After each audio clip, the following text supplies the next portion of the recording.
వెంకటేశయ్య. నిన్న వైకుంఠ ఏకాదశి సందర్భంగా తిరుపతిలో బైరాగ పట్టడి టికెట్లు ఇష్యూ సందర్భంగా తొక్కిసలాటలో 6 మంది చనిపోవడం చాలా బాధాకరం. దీనికి ఈ యొక్క వైఫల్యానికి టీటీడీ పాలక మండలి నిర్లక్ష్యం అని చెప్పచ్చు. ఎందుకంటే జిల్లా వ్యాప్తంగా కావచ్చు, రాష్ట్రాల వ్యాప్తంగా అక్కడికి వేలాది మంది వచ్చి నైట్ నుంచి వెయిట్ చేసి ఆ టికెట్ల కోసం వాళ్ళకి సరి అయిన సదుపాయాలు లేక వాళ్ళు ఆల్రెడీ సమస్యలిపోవడం, అనుకోకుండా తొక్కిసలాటలో వాళ్ళు మరణించడం చాలా బాధాకరం. ఎక్కడ విశాఖపట్నం, ఎక్కడ తమిళనాడు, అక్కడి నుంచి అక్కడికి వచ్చి వెయిట్ చేసినంత అవసరం ఏముంది? ఆన్లైన్లో ఎక్కడైనా బుక్ చేసుకునే సౌకర్యం ఎందుకు కల్పించలేకపోయినారు?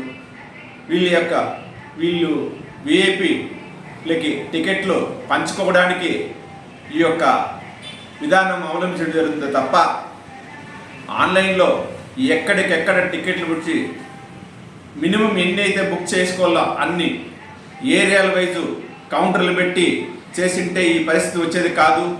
ఈ నిర్లక్ష్యానికి బాధ్యత టీడీపీ పాలక మండలి, ప్రస్తుతం ప్రభుత్వం వహించాలి. ఈరోజే బాధితులకి 25 లక్షలు పారితోషికం ప్రకటించడం జరిగింది. 25 లక్షలు ఇచ్చినంత మాత్రాన వాళ్ళ కుటుంబ పెద్దలు తెచ్చేయగలమా?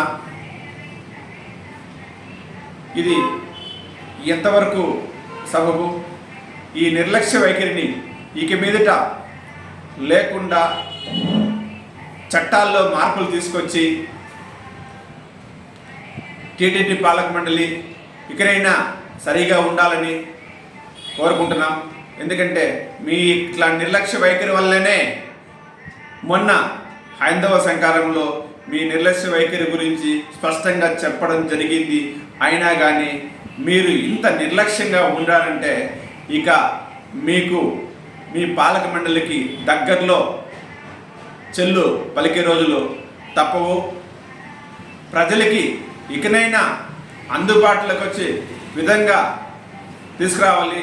దేవస్థానంలో ఎంతో డబ్బులు ఈ రాజకీయ నాయకులు కావచ్చు, ఇంకో పథకాలకు కావచ్చు కొల్లగొడుతున్నారు తప్ప నిజంగా వచ్చే అక్కడ భక్తులకు కానీ యాత్రికులకు కానీ వాళ్ళకి సౌకర్యాలు ఏర్పరిచేదానికి ఆ వచ్చే యొక్క నిధుల్ని ఉపయోగిస్తే మంచిగా ఉంటుందని, వచ్చే నిధుల్ని టికెట్ల రూపంలో కోట్లాది రూపాయలు కొల్లగొట్టి ఆ డబ్బులు తీసుకెళ్ళి ఏదో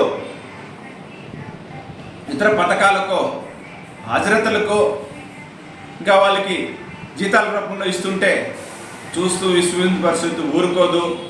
ఇక మీదట మీ యొక్క నిర్లక్ష్యాన్ని ప్రశ్నించడమే కాకుండా మిమ్మల్ని ఎండగట్టే ప్రయత్నం చేస్తామని ఖచ్చితంగా మీపై ఉంటుంది, మీ పైన చర్యలు ఉంటాయని విశ్వ హిందూ పరిషత్ తరపున మిమ్మల్ని హెచ్చరిస్తున్నాను.